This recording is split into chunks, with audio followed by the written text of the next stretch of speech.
here's the thing. If I needed to say more, this man is amazing. Mods are by the people for the people.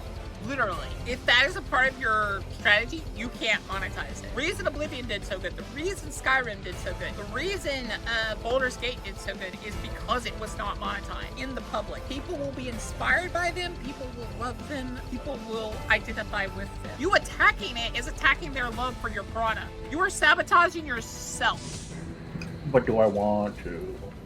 Do you want to? What do you mean? But do I want to? Do you mean? Anyways, jokes aside. Yeah, I'll be dead. Make Robert Gorillaman proud. Thank you for playing with me, Simon. Yo.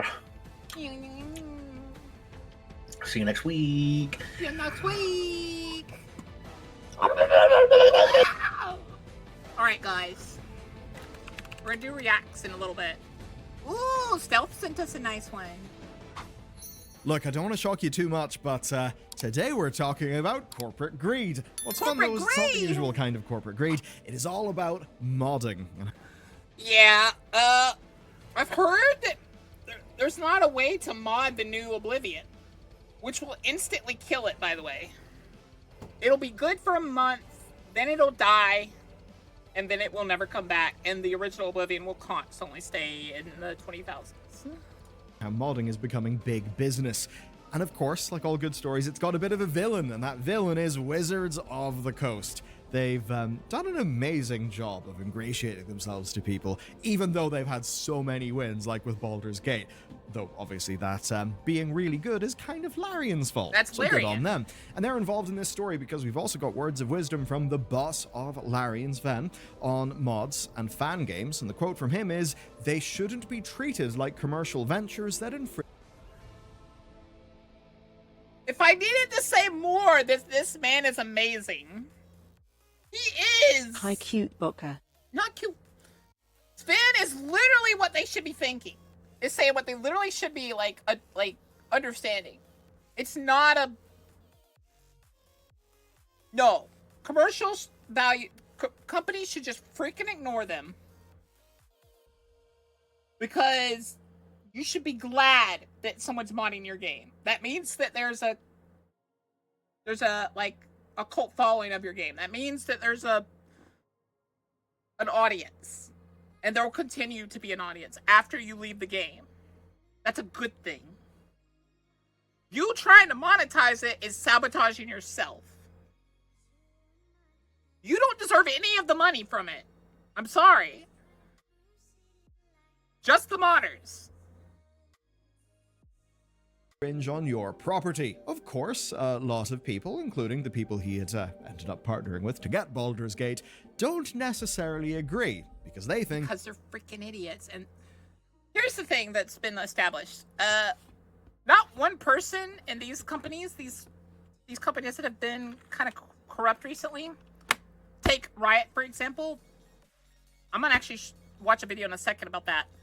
But these CEOs don't know what the hell they're doing. They only know about businesses that have to monetize. I'm sorry, but to run a video game company, you need to think more customer focused. You cannot think monetarily focused because you will ruin the essence of what you do and sabotage yourself. It is all about their property. Property that... It is not... We're not infringing on your property when we're modding. They're fine with, you modding, as long as it's on their terms. And mods are by the people for the people. Literally. If you get mods, you should be happy. You should not interfere. Because mods aren't really monetized in the way you think they are. They're not paying for... This is where today... They're not paying for the specific thing. Say it's a Pokemon mod. They're not paying because it's Pokemon. They're paying for the quality and the mod itself. And the mods to come after for that. Just because, say, they add Pokemon to a game that doesn't have Pokemon in it, does not mean they're infringing on Nintendo. They're using that as a base. Because they felt like adding Pokemon that time. A story about modding actually does change. We're seeing a centralization, a standardization of what modding looks like, and that could, and I believe will, have implications for the future. Now look, let's just be real for a second. You're a gamer, I'm a gamer, and that means we're... Pal World did nothing wrong. Apparently Nintendo's losing. They already lost to... Apparently they lost to a tiny company, and then recently they're losing to Pal World. Often really bad at sleep. Thing is, though, not anymore. So, come to the front of the class, it is time for a lesson. I went from awful sleep to fantastic sleep, and today's sponsor, Manta Sleep, have been a huge help in my journey. I've been thinking about getting this. And what Manta does is real simple. They make the best sleep. Here's the thing. The CEO of Japan Nintendo doesn't understand other countries' like copyright laws and stuff. What needs to happen is actually copyright needs to go away. Because companies have turned it into a form of monetization itself in a way to strong-arm people into doing things they want. It's not really serving the purpose it was meant to serve, which is for like the common person to copyright an idea and like so that they can make money off that idea for a bit. Now copyright lasts so long that companies are abusing it. AKA Disney. Disney is one of the main reasons it is bad now. Because they constantly lobbied and pushed it further and further and further to the point where Disney himself's not even alive. And the lady, his daughter, that's the only one left, is like super old. She's been sold the company off. Manta's awesome, and you get 10% off using my link and code Bellular News. And since it connects via Bluetooth, it can connect to my phone, and I'll be able to hear my alarms straight in my ear. Let's So get I'll a be lay able of to the land. use So, less bar alarms Nintendo, and wake up everyone earlier. is now pushing for PC launches as a major part of their business strategy. You cannot afford to not be on PC when the cost of making games is this high. And if you want an amazing example of that being so true, that they were even willing to kind of put out PC when it shouldn't have went out, just look at the Monster Hunter story and the specific financial pressures involved in that being there on PC. Now, of course, with PC ports comes mods, and then add to that the big investor push over the last few years for user-generated content. Because look, why hire as many pesky game developers when you can have your users make the content? And Here's the thing. If that is a part of your strategy, you can't monetize it. You quite literally can't. The reason Oblivion did so good, the reason Skyrim did so good, the reason Baldur's Gate did so good is because it was not monetized. Larian literally basically gave it to us because they knew the second you monetize it, you'd ruin it. Basically, you just own the platform and Roblox. I don't want to talk about Roblox. I'm gonna be become honest. rich by skimming off the top. It's pretty good business But see, sneak peek into my mind. No, it's not good. It's not good. model, gotta be real. Anyway, the idea that players can consistently make new playable content to keep other people around, all while everybody goes and buys skins, is just Is that a dragon? Was that Fortnite? perfect. It looked And when these Fortnite-ish. two things dovetail, modding becomes big, big business. Yeah. Roblox is headed that way. And we have a very relevant case study today that, well, we can cherry pick as proof. And this is where we go back to Larian. Back in November, Larian's publishing director highlighted that their daily peak concurrent users were up 3%, and that their daily active users were up by 20%, which is insane.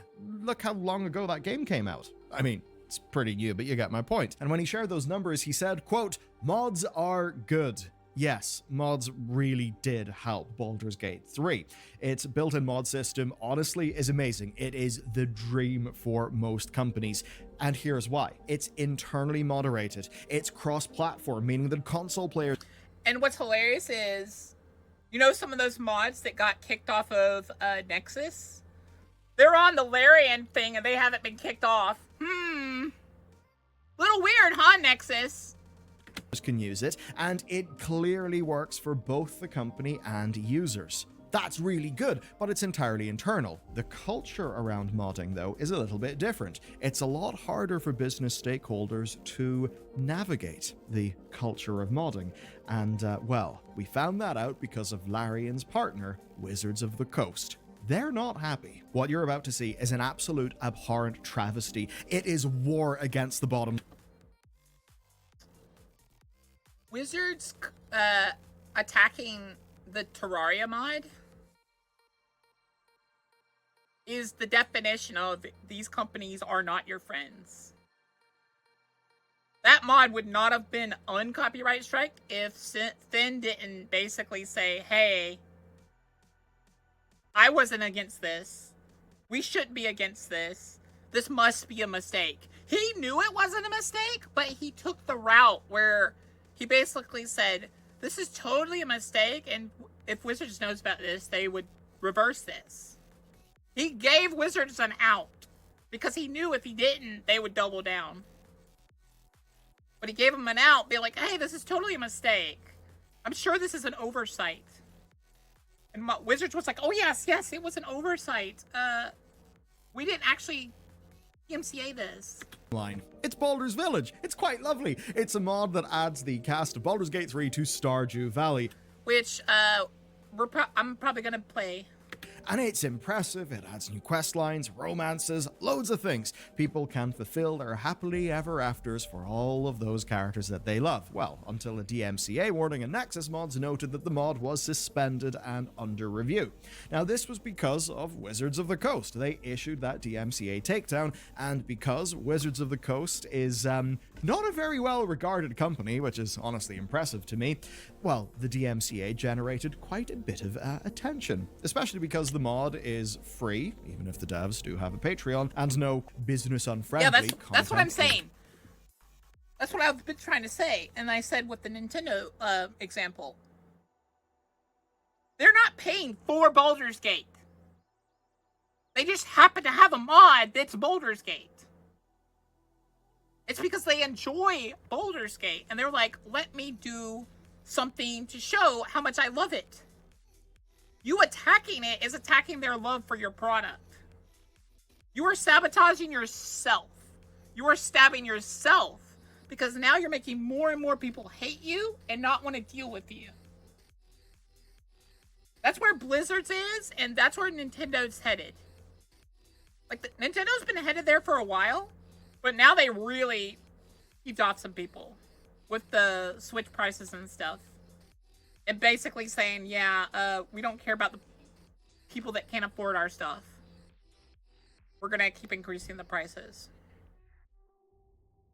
It's basically you're attacking your fans. And when you attack your fans, you lose 100% of the time. Present, such as, you know, squidgely Maybe bits Lockhart? and fluids and so on and so forth, like they like to put on the Nexus mods. None of that's there, so this really is good old innocent happy modding for the gamers. And that meant that to the community there was seemingly little reason to justify DMCA here, especially because under 20,000 people downloaded it, so it's not like it had a massive negative impact. And I don't know about you, but I don't think anyone really expects Wizards of the Coast to, well, make any sort of game that is like this mod. But of course, it generated headlines, especially after Sven, of course, you know, founder of Larian, it is not a commercial venture. You're infringing on your fans' fun. You're attacking their love for your games. Flagged it on social media. And that all sparked something that we can very much predict. And to make it a little bit more official, Pokemon's former chief lawyer, so that's a powerful dude, told Aftermath, quote, "The worst thing on earth is when your fan project gets press, because now I know about you." This is why I tell people, don't talk about it on stream. In the Discord. Talk about it in the Discord. Let me know about it in the Discord. I don't want it getting out. Because I want the project to succeed.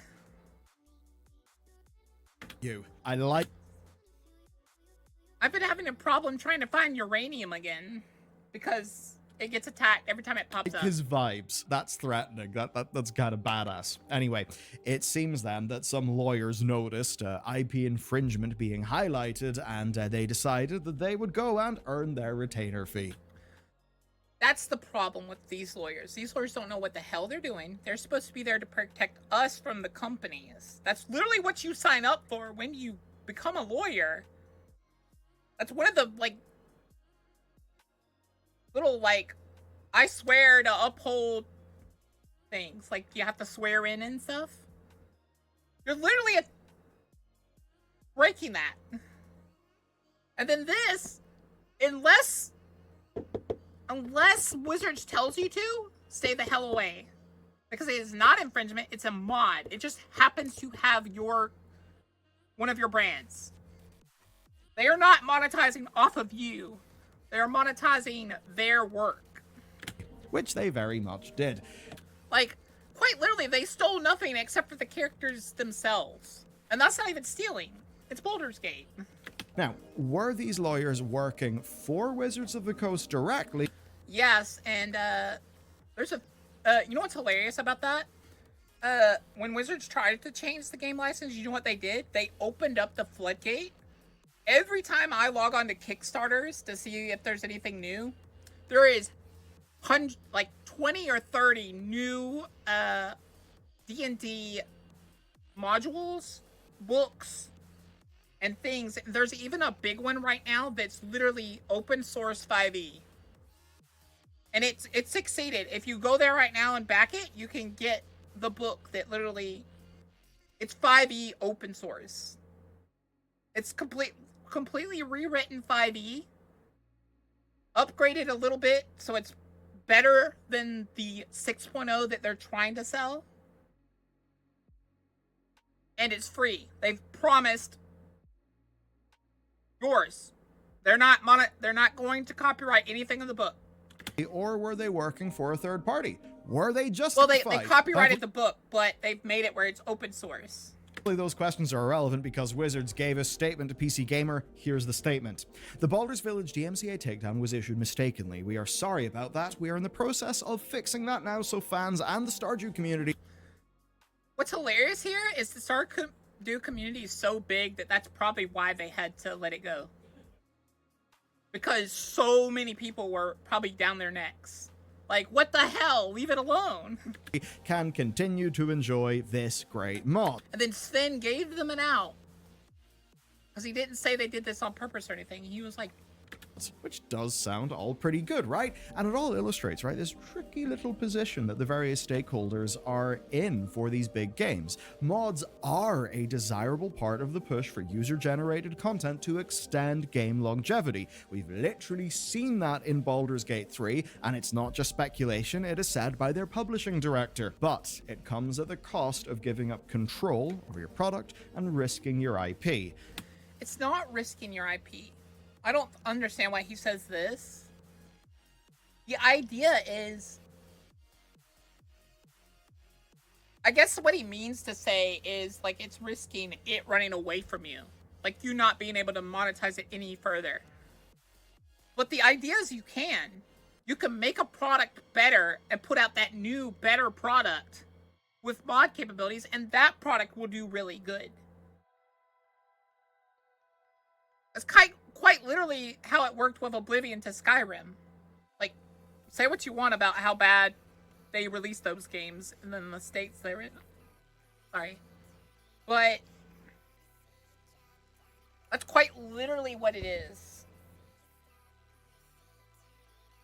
Alright, give me a second. I'm gonna get my candy bar. Hello, my old monster. Alright.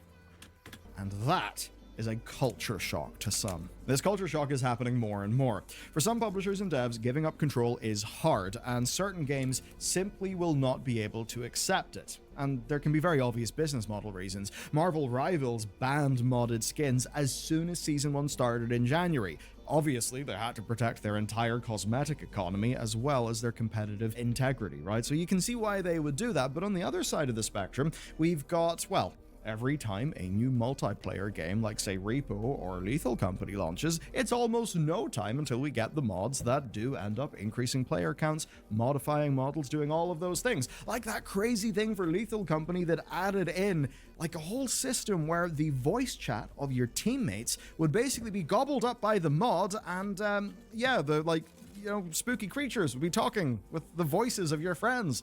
Insane and amazing value for the game. And what this has led to is a tension. On the one hand, we do have indie devs who broadly do love this shit, and AAAs who are not always great. One example of that's Take-Two. They are famous for their absurd takedowns of anything related to Grand Theft Auto modding. Like, insanely so.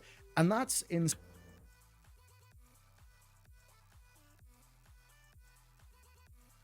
Take-Two needs to fail as a company already. spite of those mods. They did stealth, and do you know why they did that? They wanted enough of those people to get distracted and play that game. Because they know the longer that takes, the more money they make. Because they know when Sky Oblivion's done, people are going to be not interested in the other stuff for a while. Giving birth to the GTA roleplay scene. Because it's a big project that a lot of fans worked on. And it's going to be well made. Which has been a massive line of business for them. But in some recent years, while they're still targeting some mods, even Take-Two have actually relented a little bit. So here's an interesting thing. They have bought some of the 5M team. Those are some of the people behind some of the bigger mods. They're officially helping to port mods to the new Definitive Edition. Elsewhere then, Saber Interactive banned mods for Space Marine 2 public servers, but at the very same time, they then announced plans to release modding tools so that people could use them in private games. And then there's Naughty Dog. I don't think people would have expected this, but they've actually been really zen about mods for their PC ports. Game Informer presented the game director, Matthew Gallant, with the idea of someone replacing Ellie's model with Shrek in The Last of Us Part 2 remaster in PC, and he basically just said, once the game's out, well, they just have to accept that people will do what they want. I think the reason he doesn't care is he already got to make his own story. He already ruined the story. And what's hilarious is I heard that they went ahead and did the Last of Us 2 story. And I tried to explain to my dad, it's dead. It's going to die. Like, they already greenlit 3, but there are so many people pissed. And what they don't realize is if they had went a different way with the season and didn't kill it, the 3rd season of Last of Us TV show, that's what I'm talking about. If they had not killed Joel, they'd have gotten more viewers. Because a lot of us were waiting to see what they would do here. And they killed him the exact same way. They gave an excuse for her to be buff, too. She lives in a town where they have a gym in the apocalypse. That totally makes sense. Pretty zen. I like that. It's absolutely a good thing that Baldur's Village went that way. However, that's not really the end of this video. Where is she getting all the protein powder? Where is she getting all this other stuff to, like, facilitate that bluffness? In a way, it's not even the true story of this video. The true story of this video has actually got a lot to do with Baldur's Gate 3, where I think Baldur's Gate 3 was the first time companies realized if they just let mods happen, they leave them alone, the game gets way bigger. Mods are official. On PC, you can of course download Baldur's Gate mods from places like Nexus and just go and run them. But those are not the official mods. The official mods are the ones that exist in the self-contained Baldur's Gate 3 modding platform. And it is not a small platform. To give you some numbers, the top mod has got 4 million downloads. And it's the only way that mods can of course proliferate over to the console version of that game. Which, hey, is incredible. Console players can get mods. Sick. I really like that. But those mods are themselves moderated, and they do have content restrictions. And some of that is understandable. They probably don't want libelous content. They probably don't want... This I don't know about. They need to not corporatize mods. Then they need to just leave them alone, because the second you start corporatizing them and trying to monetize them, they're gonna die. Because the reason they do so good is people are free to do what they want. Yeah, you'll get the here and there dark as hell mod, like, oh no, it's Hitler or something, but I feel like that's the trade-off. Like, at worst, you can moderate that. Moderate the super, super dark bad stuff, but leave everything else alone. Yeah, it has a different brand, but you're not copywriting them. It just happens to be that brand that time. Things that it could have been any brand. Violate the age rating, shall we say. But to take account the age rating, you have sex scenes with a bear! kind of mimetic example, no third-party IP means that you cannot put Thomas the Tank Engine in Baldur's Gate. And it's not just Baldur's Gate. In recent years, we've seen this happen for City Skylines 2 and almost every modern Bethesda game. I mean, the latter's even got a store for mods. So, which doesn't do good. Anyone that's buying those mods is an idiot. These companies are building a system that allows... They are basically supporting an idea that will inherently make their gaming worse. Allows for easy mod building, easy searching, easy access, minimal installation issues, not as much faffing around with load orders and all that fun from back. Yeah, that's annoying, but that's also like the idea of modding. You're messing with the game files. That's gonna happen sometimes. I'd rather that than have to pay for my mods to a company that did not make the mod. All they did was gatekeep it. In the day, but they are closed ecosystems with limits on what is allowed and hosted. And players, I'm noticing, are often outraged by this centralized... With good reason. Like I said, they should be outraged. Because when you monetize it, when you start gatekeeping it, you ruin the essence of what modding is, player freedom. You're literally stepping on the first, basically, rule of modding, is player freedom. Of mods. Outraged. But not because it represents a threat to the free principles of modding culture. No, because it's centralized in the wrong place. Yeah. That's where it gets interesting. The Paradox modding platform is not bad because it's under Paradox's thumb. It's bad because Steam Workshop support is what people want, and Steam... That's exactly what we want. Because Steam Workshop is a safe haven. Because, one, we know Gabe's a gamer, we know all the developers on Steam are gamers, and we know they will leave it alone. Like, they'll step in if a mod's a bit too much, like I said, like, oh my gosh, Hitler. But, like, that's really the only time I would expect someone to step in. Is when it's too much. Like, it's going a bit too far. Be as raunchy as you want. Be as say-so as you want. Be as off the wall as you want. It's player freedom. I say mods should be 99% player freedom, 1% moderation. The 1% being like stuff that shouldn't be mods. Like, who am I to say that? You may say, which is true, but also at the same time, I think we can all agree that some of those mods I don't think deserve the light of day. Steam Workshop because they weren't worked on very hard. They were just worked on enough to cause controversy.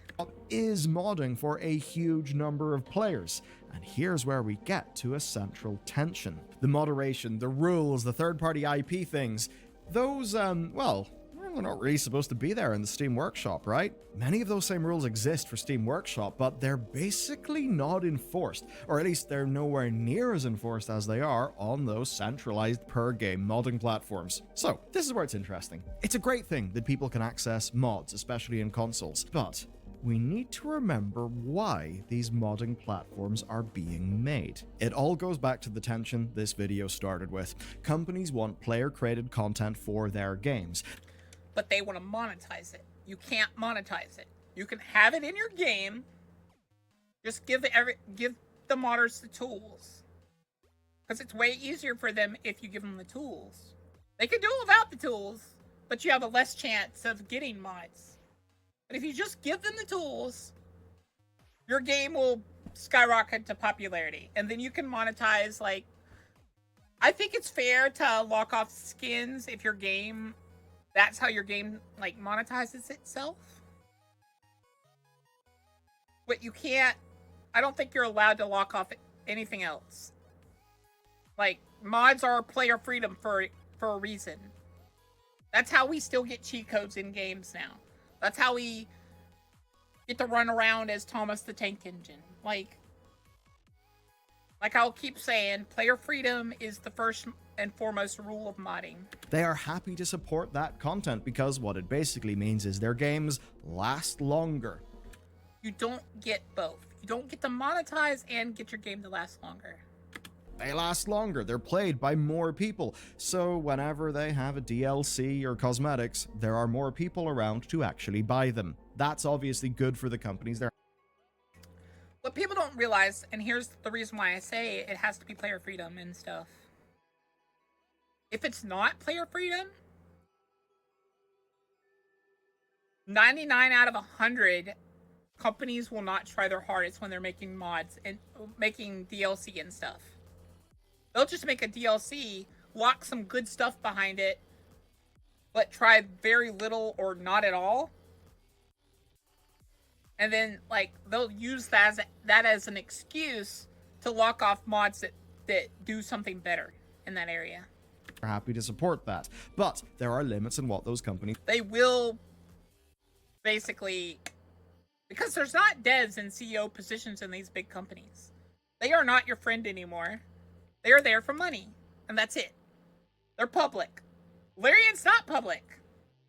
That's why they gave it to us for free, because they have no reason to monetize it. They have no interest. They want to make you have a fun time. ...will permit. Wizards have relented on Baldur's Valley, which is good.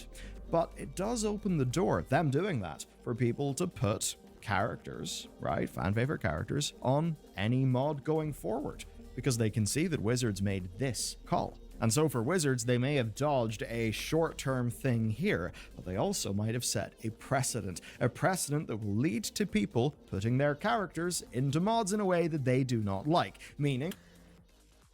They're not your characters. You made the characters, yes, but now they are in the public. They are a video game character. People will be inspired by them. People will love them. People will identify with them. It's the same thing as, I don't know, I can't think off the top of my head, but you have to understand that it's in the public domain. It's people are playing the game now. And they really love the character. So they'll use it. It's the same thing with Pokemon. We're not infringing on you. We're making these games because we enjoy your IP. Most people that play the modded games and the fan games, they get off the fan games to play your new release when it's good. That keeps them interested in the IP. They would probably have to clamp... What is this? This is the Baldur's Gate mod. For Terraria. Not Terraria, sorry. Stardew. ...down on that, which would then piss everybody off again. But here's the rub. That's only a problem if it happens on the Nexus, or it happens on some forum. If you are inside their closed modding ecosystem, well, they will be thrilled to have you there. Their problem is that the ultimate solution would be to remove open source modding, and there are likely ways they can do that, but they probably know that's not a feasible thing, and it would certainly make them look like absolute unhinged villains. I will say this. Two people that look interested in it are Amumu and Naka. So we might be doing it. I have to finalize the idea with Amumu. Because Amumu's who I really want to do it with. Because I played Stardew with her first, so. Villains. So what they're going to do and what they are doing is basically the Valve approach.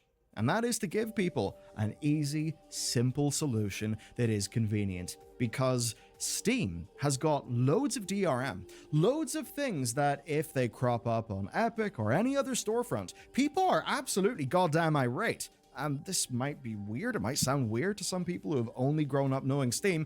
I was playing PC games before Steam existed. I mean, yeah, I was very young, but I remember people being angry at Steam. They were angry with Half-Life 2 and Steam, okay?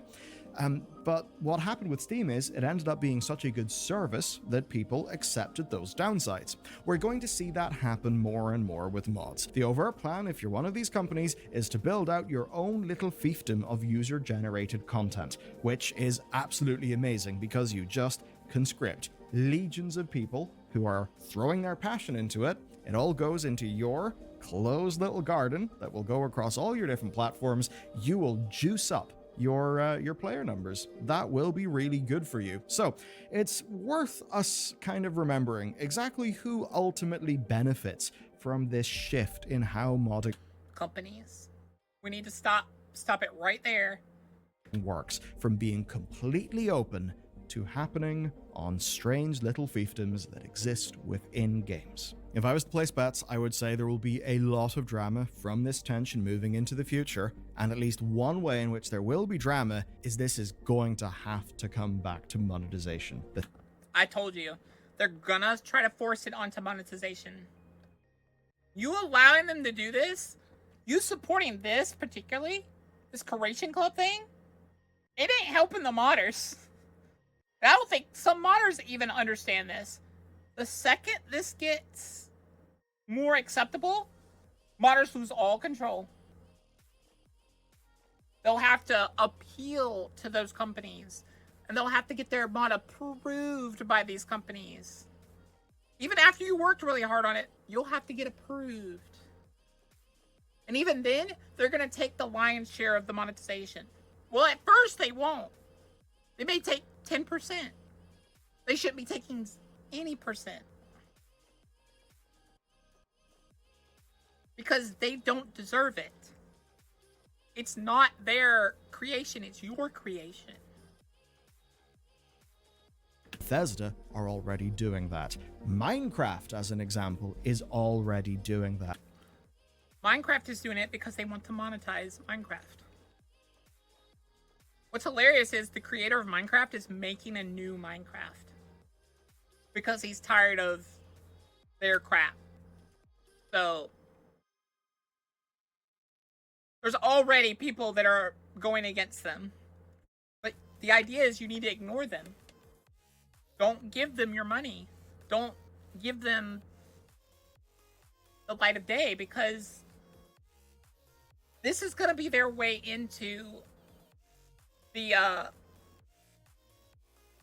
piracy area, where they can try to stop piracy. Because they'll make it where, oh, is your copy pirated? Well, no mods for you, because we can establish that. Because that'll be a separate little area where you have to connect to our servers.